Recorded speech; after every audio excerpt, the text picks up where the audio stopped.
amigos? Fin de semana, es viernes, una fecha especial para México. 5 de mayo es el día de San Ángel, aniversario 161 de la batalla de Puebla. Se dice fácil. Loreto y Guadalupe, los fuertes. Ignacio Zaragoza, desfile. Escuelas a nivel superior. Colegio militar y escuela naval, es casi seguro que participan en este desfile. La presencia de un jefe de Estado, en este caso, el presidente Andrés Manuel López Obrador. Día Internacional de la Partera, 5 de mayo. Ya las parteras, pues dicen que ya no existen, que ya pasaron de moda, que ahora son ginecólogos, él o ella. Pero de todos modos, las parteras, muchas empíricas, pero con mucho conocimiento por su experiencia. Día Internacional de la Partera. Felicidades desde Cambio Digital Noticias. Y si usted desea felicitar a alguien, envíe los datos a redacción@cambiodigital.com.mx. Viernes 5 de mayo. Llevamos 125 días transcurridos y faltan 240 para que termine el 2023. Estamos en la semana 18. Para ser libre, no basta con quererlo, sino que es necesario también saberlo ser. ¿Quién lo dijo? El varón de Cuatro Ciénegas, Venustiano Carranza. Para ser libre no basta con quererlo, sino que es necesario también saberlo ser. Venustiano Carranza. En el renglón de las efemérides, este 5 de mayo, un día como hoy, 5 de mayo de 1518, en la costa de México, Juan de Grijalva descubre las islas de Yucatán. El Grijalva canta, así se llama el río que pasa en Tabasco, en Villahermosa. En 1821, en la isla de Santa Elena, en el Océano Atlántico, muere Napoleón Bonaparte. Este hombre andó de isla en isla y muere en Santa Elena. En 1862, en la batalla de Puebla, el ejército mexicano, al mando del general Ignacio Zaragoza, derrota a las tropas intervencionistas francesas. De paso, quiero saludar a los amigos de Camarón de Tejeda. Aquí nada más. Siente usted por Manlio Fabio Altamirano por Purga. Pasa usted hasta por las vías del ferrocarril, sacarla usted como carretera. Y más adelante llega usted a Camarón. En 1912, el 5 de mayo, se inauguran los Juegos Olímpicos de Estocolmo, oficialmente conocidos como los Juegos de la Quinta Olimpiada. En 1933, en los laboratorios Bell, situados en la localidad estadounidense de Holmdel, Nueva Jersey, Carl Jansky descubre ondas de radio provenientes del centro de nuestra galaxia, la Vía Láctea. Este descubrimiento se considera el inicio de la radioastronomía. En 1944, en la India, Gandhi es liberado tras 21 meses de arresto. Gandhi. En 1979 se da a conocer la posibilidad de destruir las piedras del riñón por medio de ondas de choque gracias a un aparato creado por la empresa Domier. En 1989, en la Ciudad de México, se funda el Partido de la Revolución Democrática. ¡Ay! ¿Quiénes lo forman? Salieron del PRI. Los que salieron del PRD, ahora están en Morena. Y hay otros, el Verde, el del Trabajo, el Movimiento Ciudadano. Ay. Si consiguen una cantidad de militantes, pues oiga usted, reciben dinero. Allá por 1990, Juan Pablo II inicia una nueva visita a México. 2 días después, México y la Santa Sede restablecen relaciones diplomáticas tras 130 años de ruptura. Bueno, hasta aquí el renglón de las efemérides. Tenemos el Evangelio del día. Hacemos contacto con el señor Fabio Martínez. Ya les dije ayer jueves que su primer obispado fue en Lázaro Cárdenas, Michoacán. Bueno, y lo que son las cosas también, una nota que puedo agregar por la cercanía. Manzanillo es actualmente la aduana que mayor recaudación entrega a la Secretaría de Hacienda de Crédito Público. Veracruz Puerto, en el segundo lugar. Vamos con el Evangelio, ¿les parece? No me cambien, estamos en temas para conversar.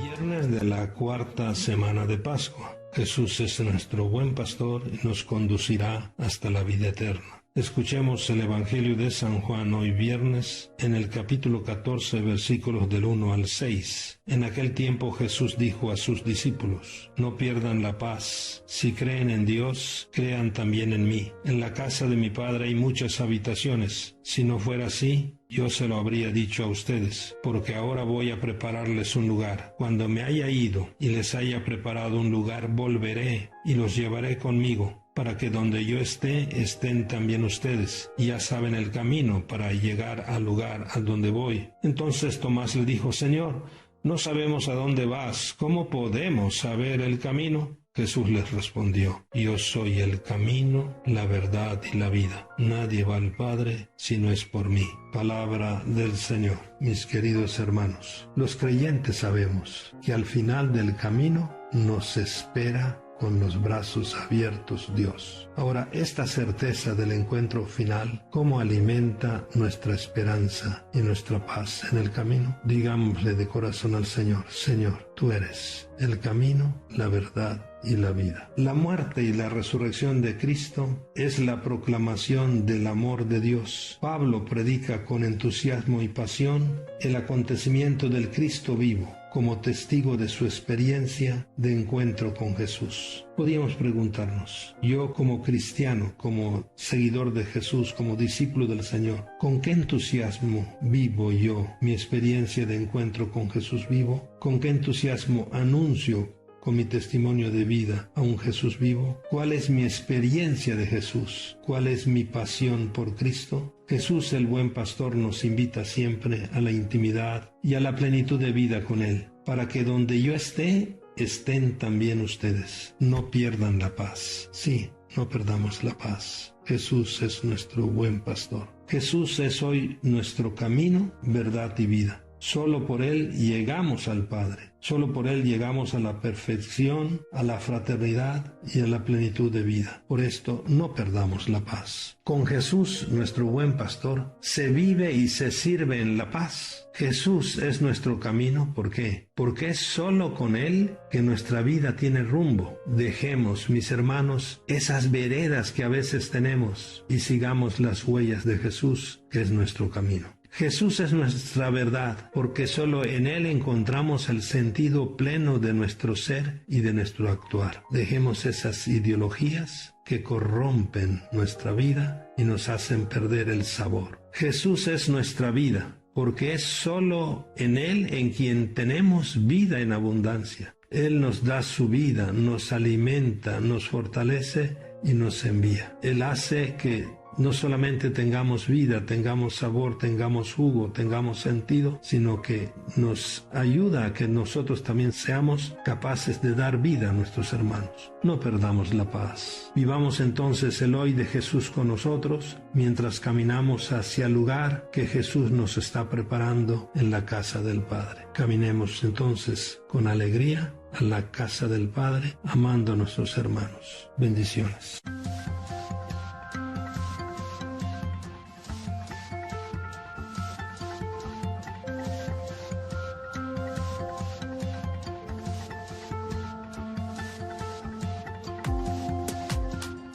Conoce el mejor jardín y salón de eventos de Veracruz con todas las comodidades que buscas y con precios accesibles. Jardín y salón de eventos Ramos de Rosas. Avenida JB Lobos casi esquina Madreselva en Veracruz, Veracruz. Contáctanos y pide informes al 2295 530133. Saludos paisanos veracruzanos radicados más allá de nuestras fronteras. Mantente conectado con tu tierra a través de teleradiocambiodigital.com todo el día contigo, transmitiendo las 24 horas del día desde Boca del Río, Veracruz, República de México.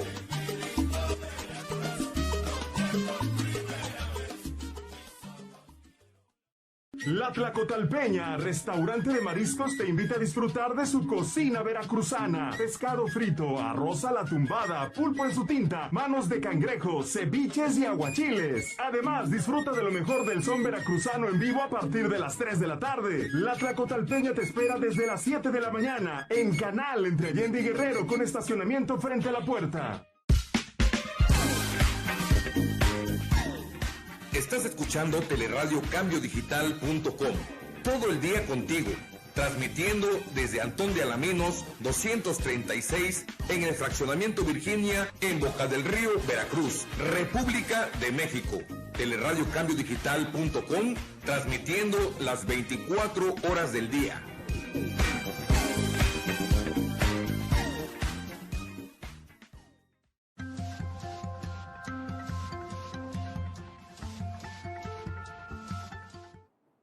Estamos en temas para conversar en Cambio Digital TV y pues molestamos, insistimos, queremos con Ricardo Cañas que nos siga pues abriendo los ojos, la inteligencia, la mente, los oídos, que nos haga pensar causas, motivos o razones de tantas cosas que atañen nuestro Veracruz. Ayer en Veracruz, en las calles de la avenida principal, desfile de cruces, porque el 3 de mayo, hoy estamos a 5 de mayo. ¿Cuántas cosas a 161 años de la batalla de Puebla? Caminé por la Plaza Hidalgo, en la parte posterior de la escuela Francisco Javier Clavijero, más conocida como la Cantonal.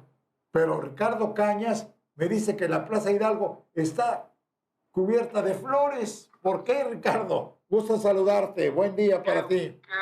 Qué gusto saludarte, mi estimado. Pues efectivamente, mira, Sergio, allá fue a finales de los años 60, cuando, bueno, se va a construir en toda esa parte varias cosas, y en el 72 se hace el Auditorio Benito Juárez, el Parque Cricri, y junto al Parque Cricri, ahí sobre Almirón, se coloca una hermosa efigie del que se le conoce como el padre de la patria, que es don Miguel Hidalgo Costilla y Gallaga, y se hace en la famosa Plaza Hidalgo. Esa Plaza Hidalgo, bueno, estaba, como lo acabo de decir un momento, a un ladito del Parque Cricri, y inclusive junto también está un centro deportivo, acuático principalmente, que se llama La Ranita. Así es. Entonces, entre esos dos estaba ahí la Plaza Hidalgo. Y muchos años ahí, por ejemplo, el Ayuntamiento de Veracruz, justamente en la mañana del 16 de septiembre, se le iba a colocar ahí un depósito de ofrenda floral y guardia de honor en honor a don Miguel Hidalgo y Costilla y Gallaga. Hace algunos años se comenzó a llenar de vendedores de flores y ahora prácticamente estaba rotado. La estatua de Miguel Hidalgo estaba en la parte de atrás que ya ni se veía, y hace algunos años el Ayuntamiento de Veracruz lo que hizo fue, para no quitar a los vendedores, quitar de ahí la estatua de Miguel Hidalgo y colocarla en la parte posterior de la escuela cantonal que la acabas de mencionar, para que estuviera Miguel Hidalgo justamente al pie de la avenida que lleva su nombre, en el centro de la ciudad. Pues ahí sigue estando la Plaza Hidalgo allá, pero bueno, totalmente llena de vendedores. Mencionaba la escuela cantonal. Hace poquito precisamente preguntaban, la escuela cantonal, ¿sí? ¿Qué es eso de cantonal? Bueno, en el siglo XIX y hasta la Constitución de 1917 existió un nivel de gobierno que se llamaba cantón. Era el gobierno federal luego seguía el gobierno del estado, luego seguía el gobierno del cantón y al final, hasta abajo, el gobierno del municipio, el gobierno municipal. El estado de Veracruz estaba dividido en 18 cantones. El titular de cada uno de ellos se le llamaba jefe político, es decir, jefe político del cantón. Y en este caso, bueno, cada cantón tenía su sede en la ciudad principal del mismo. Por ejemplo, aquí el cantón de Veracruz, la ciudad, digamos así, principal del cantón, o donde se asentaba el poder del cantón, era la ciudad de Veracruz. Era una especie de representante también hacia el gobernador del estado. Entonces, a finales del siglo XIX, para los 1880, 81, 82, 83, los 80 del siglo XIX, el gobierno de los cantones comenzaban a construir una escuela primaria que sería auspiciada, pagada, patrocinada por cada cantón, por el dinero que tenía el gobierno del cantón. Entonces, bueno, eligieron que en cada ciudad principal se iba a construir esta escuela. Aquí en la ciudad de Veracruz se decidió construir sobre un parque, el Parque Ciriaco Vázquez, que era un parque completamente, por así le voy a decir, vacío de construcciones, no tenía nada, era un parque nada más. Y en la parte central del mismo, donde había un jardín, el gobierno del cantón decidió entonces construir esta escuela, que fue inaugurada el día 30 de diciembre de 1887, en la época porfiriana.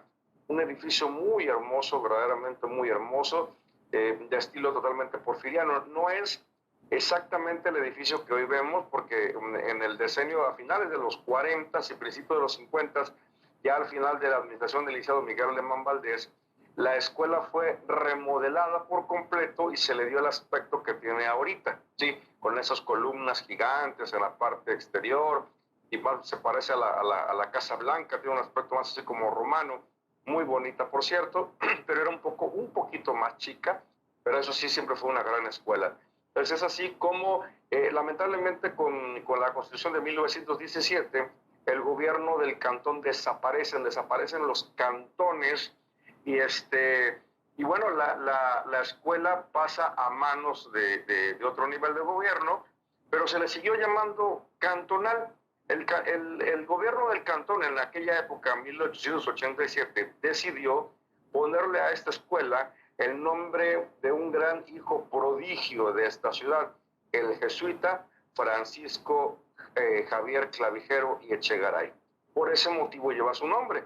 Que recordemos que Clavijero nació aquí en la ciudad de Veracruz en 1731. Nació, digamos, por consecuencia, porque sus padres se encontraban en ese momento aquí en la ciudad. Luego estuvieron viajando por otras partes de la República Mexicana. Y Clavijero fue un hombre que, a pesar de que haber nacido en una cuna más o menos acomodada, decidió entregar su servicio a la orden de la religión, a la orden de Dios. En este caso, él se alista en lo que se le conoció como la Orden de la Compañía de Jesús, o los comúnmente llamados jesuitas. Clavijero fue un hombre que hablaba de varios idiomas, hablaba alemán, hablaba latín, pero también aprendió a hablar el náhuatl. Y entonces él enseñaba a los indígenas muchísimas cosas, no nada más de teología, también de ciencias, etcétera, etcétera. Lamentablemente para 1767, los jesuitas, debido a que los conventos que nosotros conocemos comúnmente como conventos, ellos les llamaban colegios. ¿Por qué? Porque ellos se dedicaban a enseñar. Eran padres escolapios, se dedicaban a la enseñanza y a la ilustración. Por lo tanto, la corona española para aquellos tiempos, una época difícil, ya con reformas borbónicas, decidió expulsar a todos los miembros de la Compañía de Jesús de los territorios novohispanos. Entonces fueron expulsados todos los jesuitas que había en la Nueva España, llegaron a Veracruz, y de hecho también de todos los territorios que eran de las colonias españolas en América. Entonces llegaron a Veracruz, algunos fallecieron por el calor que aquí hacía, por las enfermedades, algunos, los que pudieron sobrevivir, pues bueno, se fueron llevados a distintos lugares, entre ellos en ese momento a Clavijero llegó finalmente a Bolonia, que en aquellos tiempos, Bolonia en Italia, pertenecía a las naciones pontificias. Y ahí estuvo. Estando en Europa, Francisco Javier Clavijero lee de filósofos y de científicos europeos, ahorita se me escapa momentáneamente el nombre de uno de ellos, lee unas aberraciones que ellos, científicos, hombres muy cultos, hablan acerca de los indígenas mexicanos. Uno de ellos, que me parece que era de origen alemán, decía que los indígenas mexicanos, no nos daban ni siquiera el grado de animales, que inclusive nuestra inteligencia era extremadamente pequeña, que inclusive era tan pequeña y casi nula que no te podías acordar ni siquiera de lo que habías hecho el día anterior, y que por eso fácilmente habíamos sido colonizados. Bueno, nos ponían por los suelos. Clavijero, que desde muy joven estuvo en contacto con indígenas mexicanos, se vio extremadamente ofendido y furioso por ello. A pesar de que, por supuesto, él era de una ascendencia española, blanco y todo, se sintió muy ofendido y comenzó a escribir algunos libros que, por supuesto, defendieron en Europa la postura y lo que verdaderamente era del indígena mexicano. Varios libros que tuvieron que ver con ello y fue muy reconocido.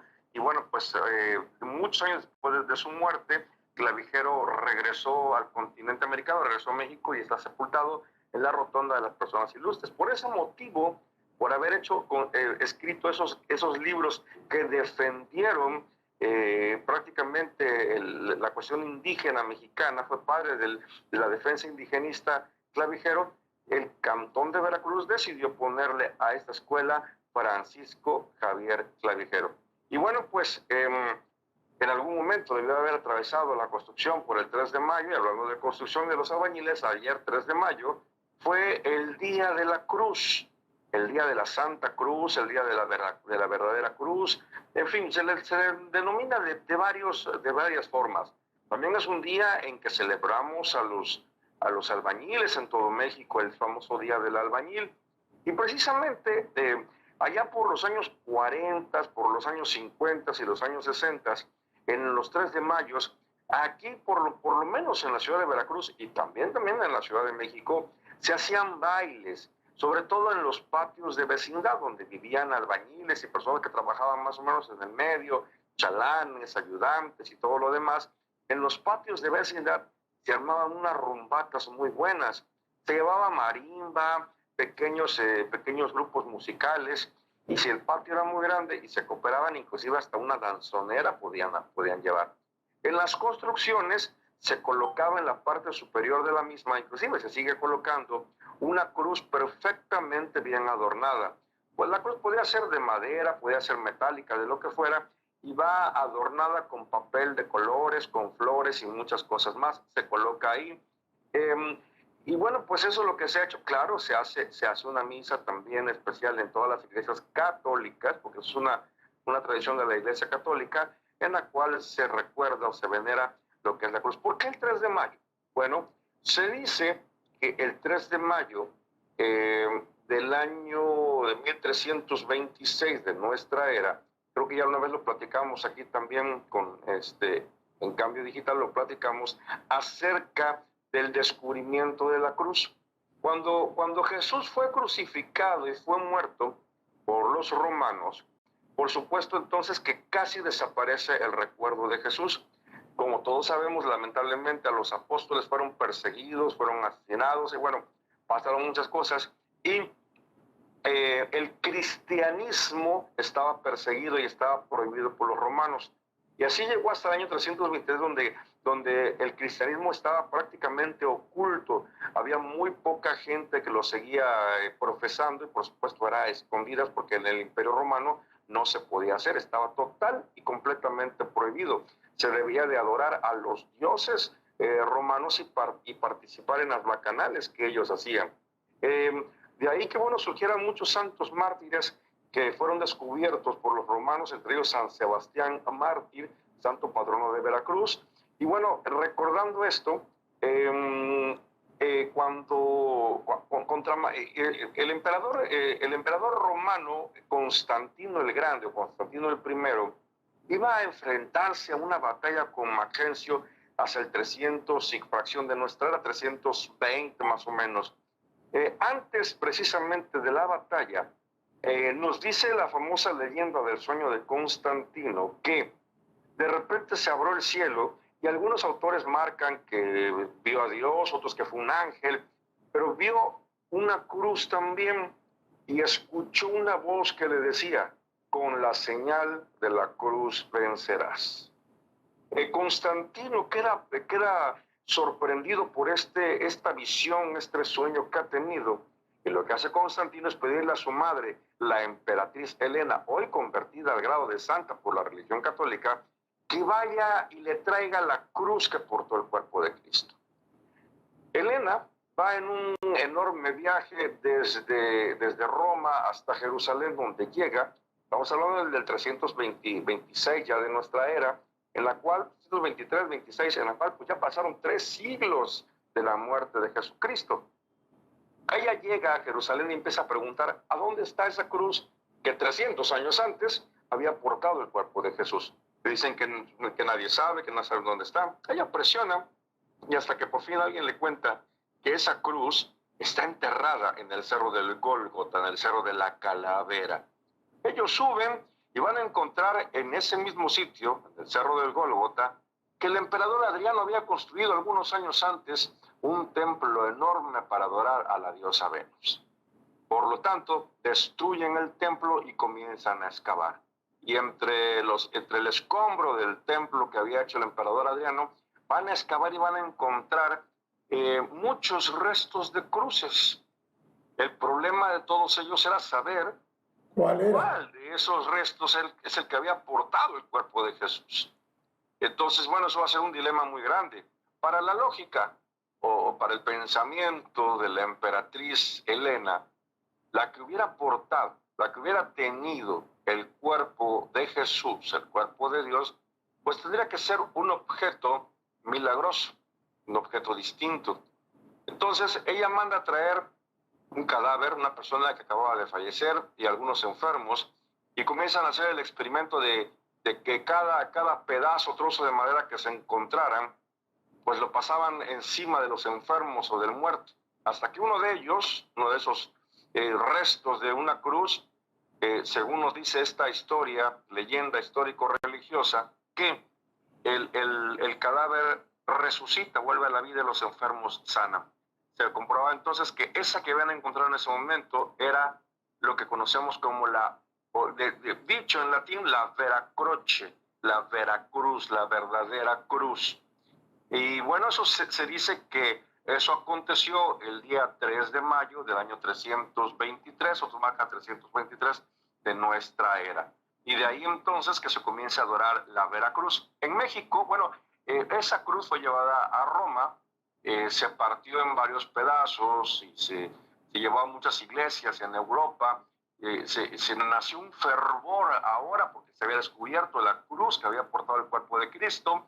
Los romanos se cambian al cristianismo.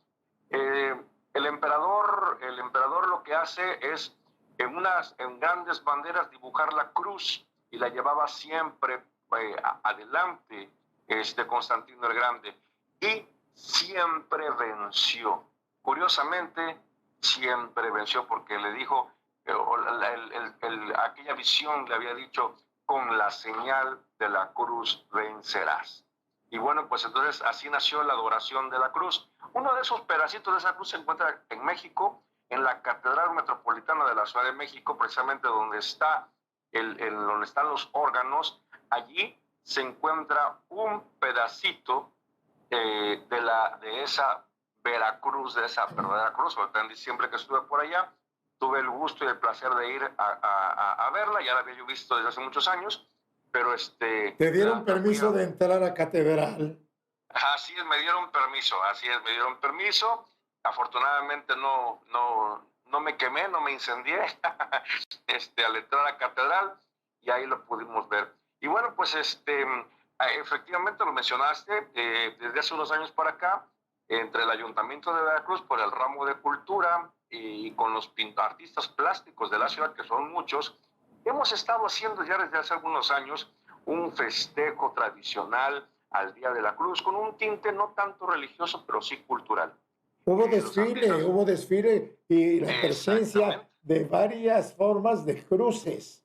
Exactamente. Algunas de esas cruces están hechas con café, otras con flores. Hay unas que están hechas con materiales de reciclaje. Un joven arquitecto, Pedro Uciel, hizo una con materiales con los cuales se hacen las maquetas. Es una cruz que pareciera tener un estilo art deco de los años 40.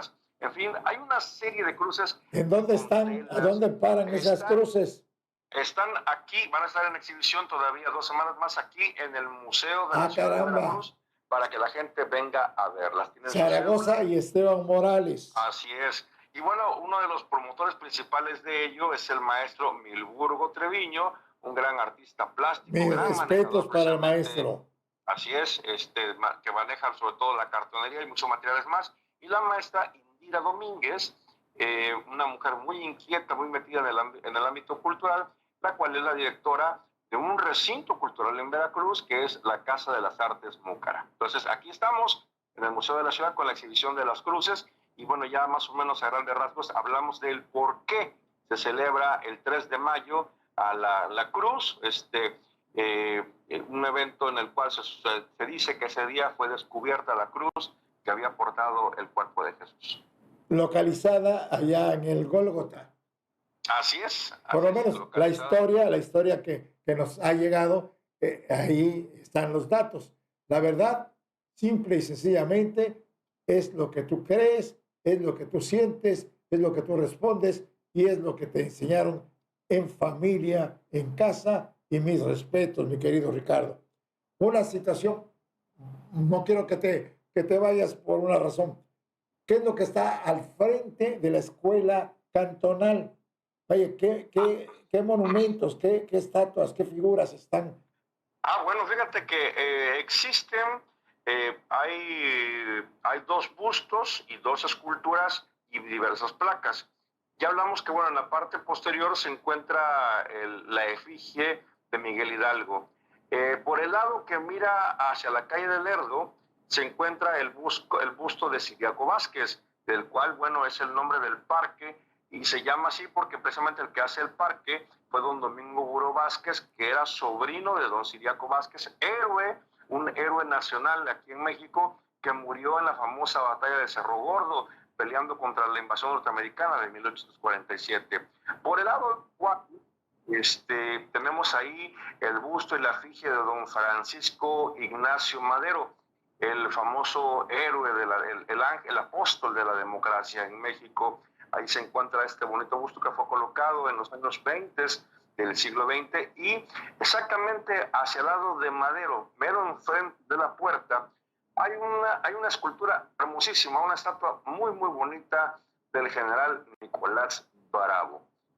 Esa estatua fue colocada en ese sitio dentro de los festejos del centenario de la independencia de México en septiembre de 1910, y no fue comprada por el gobierno, no la mandó a hacer el gobierno.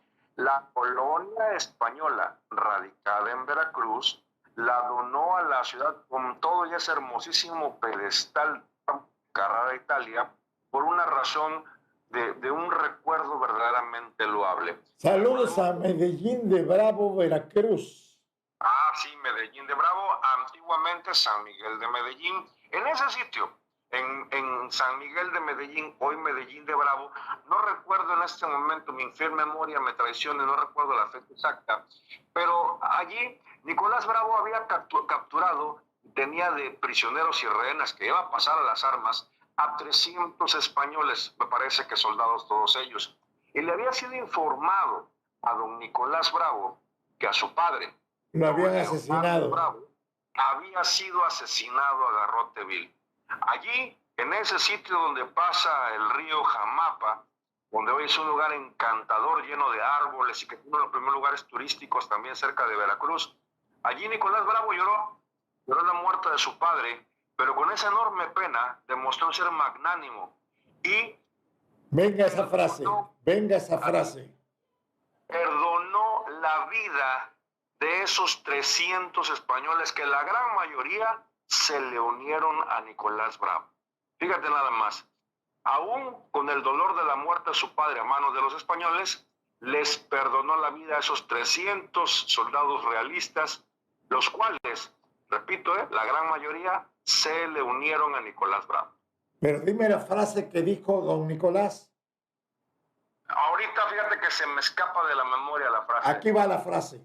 Los valientes no asesinan.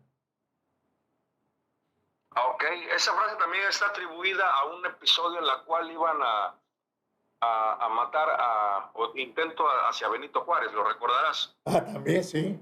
Sí, pero vaya, la primera frase estamos recordando a don Nicolás Bravo. Oye, y hablaste sobre esa estatua que está colocada enfrente de la puerta principal de la escuela Clavijero o la escuela cantonal.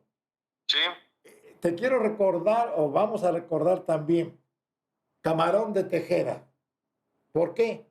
Porque ahí fueron derrotados los franceses, pero no cualquiera, integrantes de la Legión extranjera. Así es. Pero el detalle es importante, lo que yo sé, a lo mejor me equivoco, el homenaje que se rinde en Camarón de Tejeda a los franceses o a esa batalla que gana México, que obtiene un triunfo contundente, que mueren todos los franceses y que hay una, por decir algo, una clase de pueblo que ha venido encumbrando, y en Saltillo me parece que está una placa también para esos auténticos mexicanos, una raza, que son los franceses los que vienen a homenajear a sus caídos ahí en Camarón.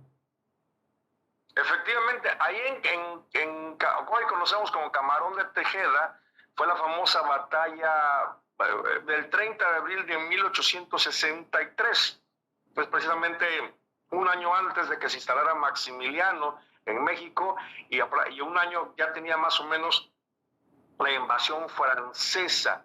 Iban hacia la Ciudad de México, llevaban pertrechos y otras cosas, y precisamente me hubiera gustado prepararme un poco más para platicarte de ello.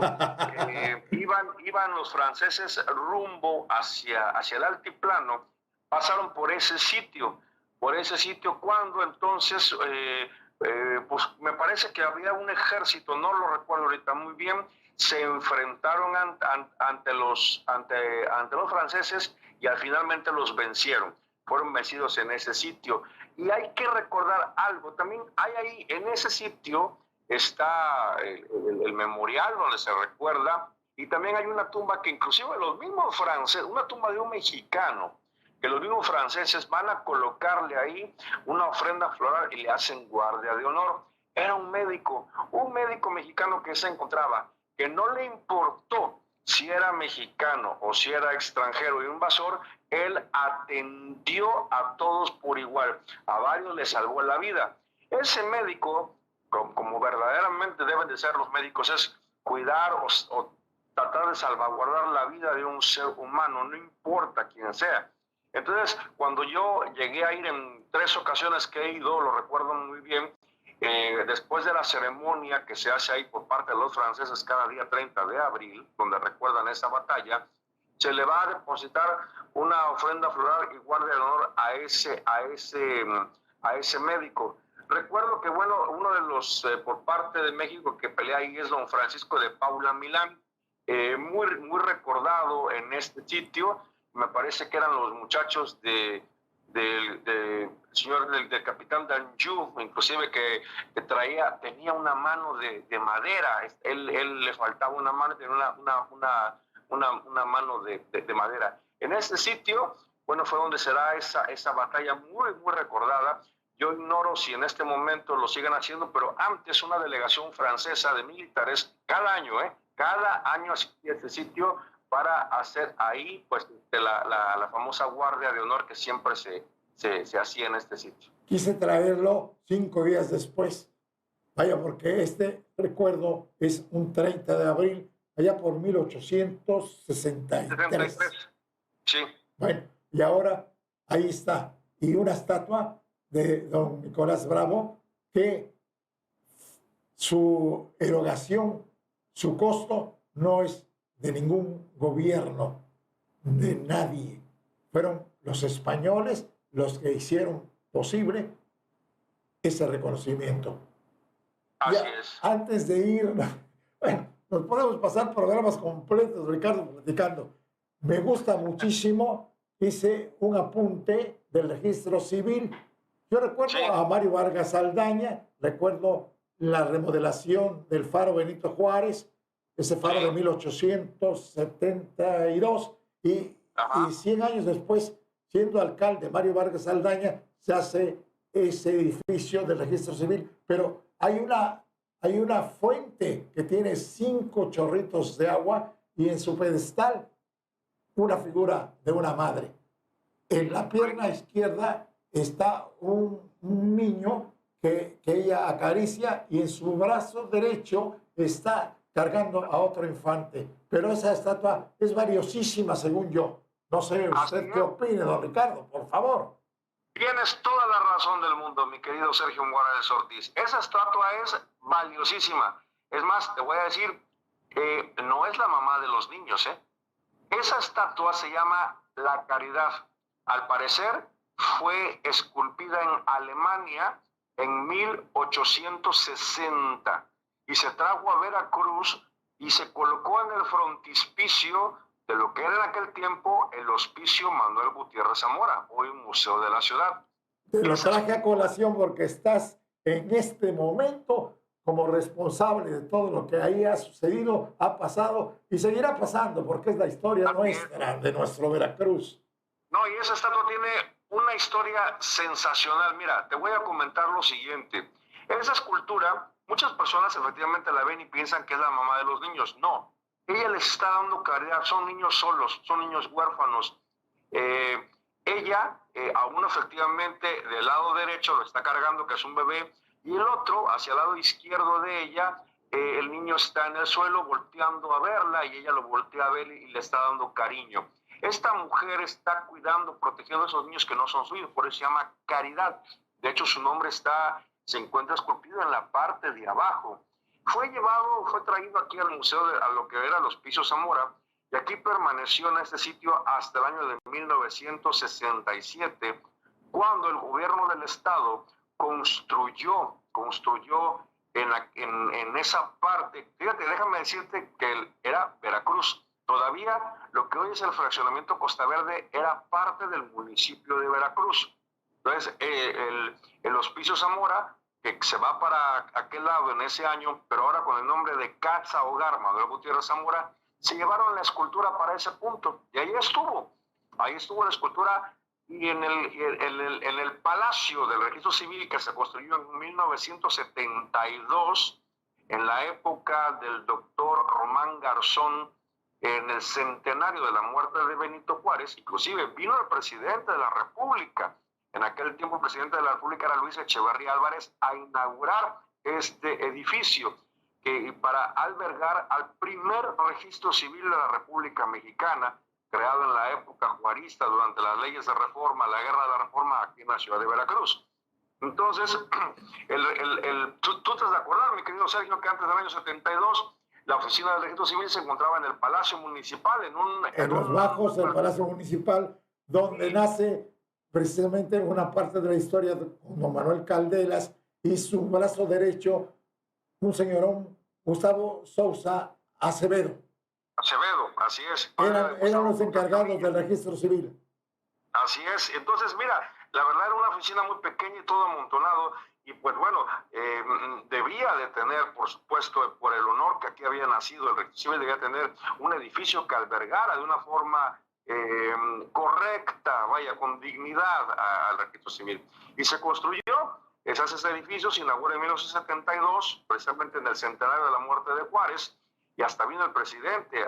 Y bueno, había una fuente afuera, pero no era la fuente de la Caridad. Yo recuerdo muy bien una fuente distinta, y fue hasta mediados de los años 80, repito. Mira, en 1968, la delimitación territorial de Veracruz cambió. Veracruz perdió territorio y Boca del Río se hizo más grande en 1968. Por lo tanto, la escultura de la Caridad dejó de estar en el municipio de Veracruz y se quedó en Boca del Río. Eso que te voy a decir, inclusive está documentado en los periódicos locales y no quiero que suene afrenta. Precisamente fue el juez del registro civil, el licenciado Rafael Valverde Elías, el que por sus pistolas y con mucha valentía se trajo a Veracruz nuevamente esa escultura.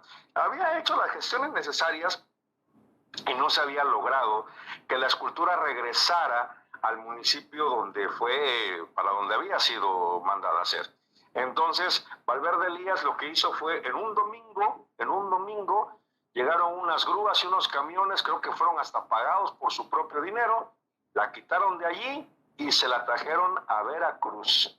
Al otro día, cierto periódico local de la ciudad de Veracruz, lo recuerdo muy bien porque yo lo leí, y decía, Valverde los dejó sin madre. Entonces, bueno, era una cuestión más bien cómica que otra cosa, porque, bueno, se hizo la justicia de traerse nuevamente a la escultura de la Caridad a donde pertenecía, pero aún así no está totalmente en el sitio donde pertenece. Mira, la escultura, por allí escribió un maestro veracruzano, Antonio Salazar Paz, que llegó a ser cronista de la ciudad. Y director del Hospicio Zamora. Exactamente.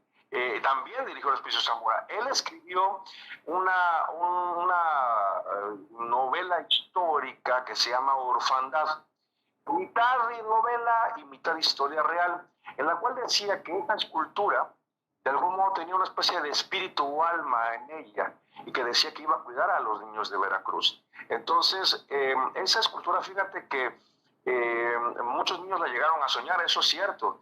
Pero también pasó una cosa, fíjate, hace apenas unos cuantos años, 10 años más o menos, estaban pintando el registro civil y pusieron una estructura metálica alta para que los muchachos, los trabajadores pudieran acceder a pintar a las partes superiores de la fachada. Cuando en eso se habían bajado ya y un movimiento falso hizo que la estructura cayera, ¿sí? Se fue hacia un lado.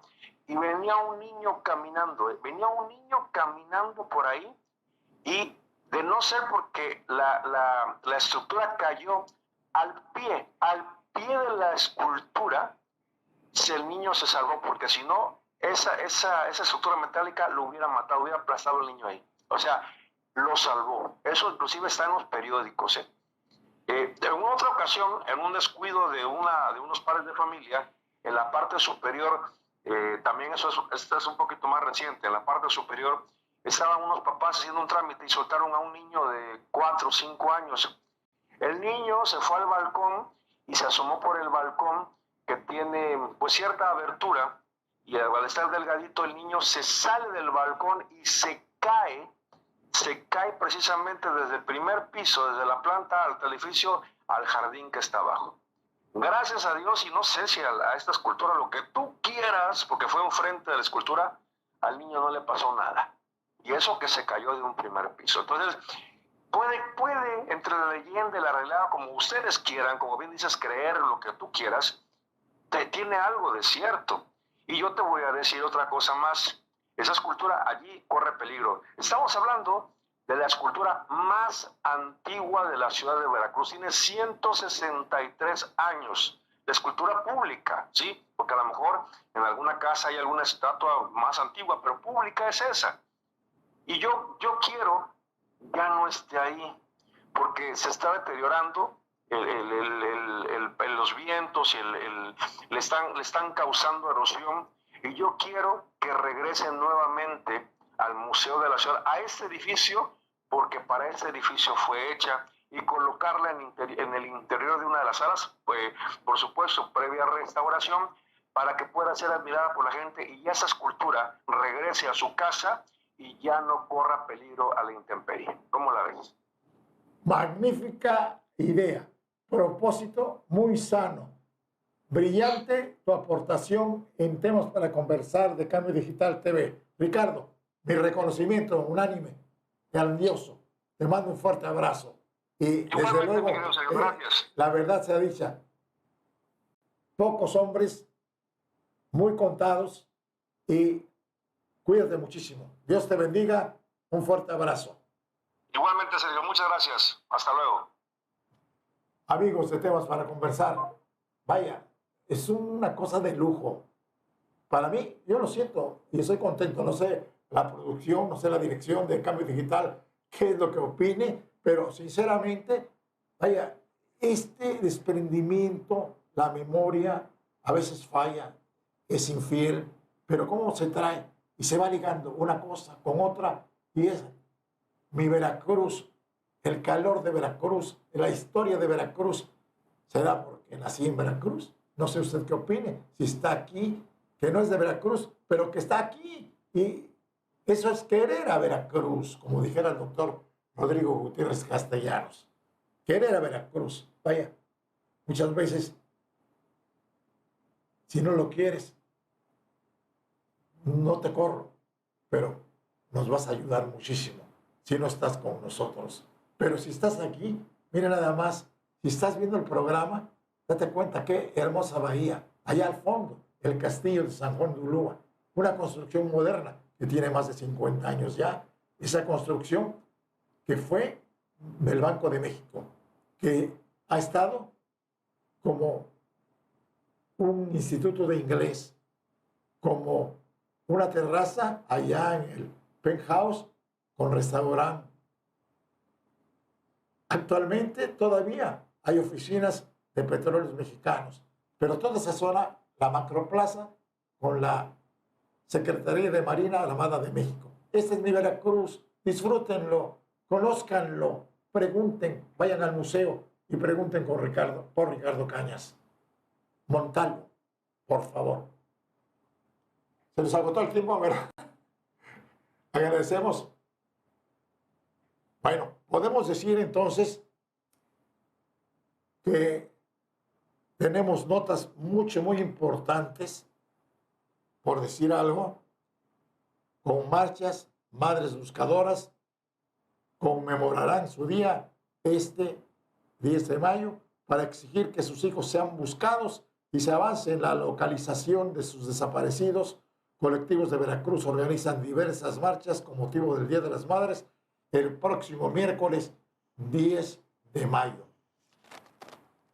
En Temas para Conversar, arrancó en Alvarado la Fiesta Blanca Cruces de Mayo 2023 en su edición 46. Fiesta Blanca Cruces de Mayo en su edición 46 inició con un excelente evento folclórico, destacando la participación del decimero Carlos Alonso Zamudio Martínez y los grupos de Huapango de las maestras Gina Hernández Zamudio y Yérica Basulto Rosas. La regidora cuarta, Karina Lira Hernández, en representación de la alcaldesa Lisette Álvarez Vera, destacó la importancia de preservar nuestras tradiciones. ¿Qué otra cosa tenemos aquí en Temas para Conversar?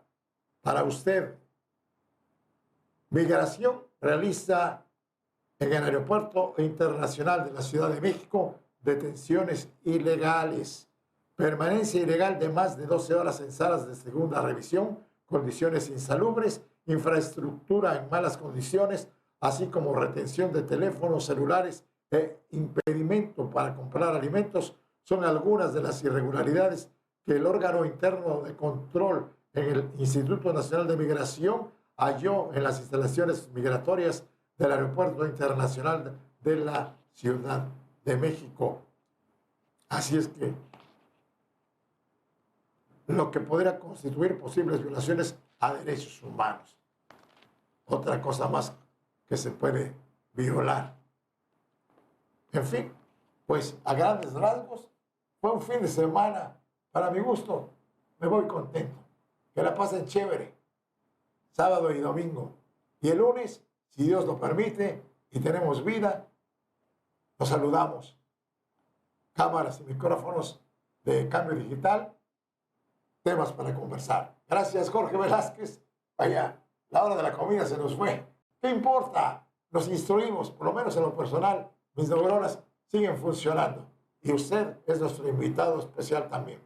El lunes a las 12 los espero. Temas para conversar de cambio digital. Les saluda un servidor, Sergio Morales Ortiz. Por favor, traten de ser felices.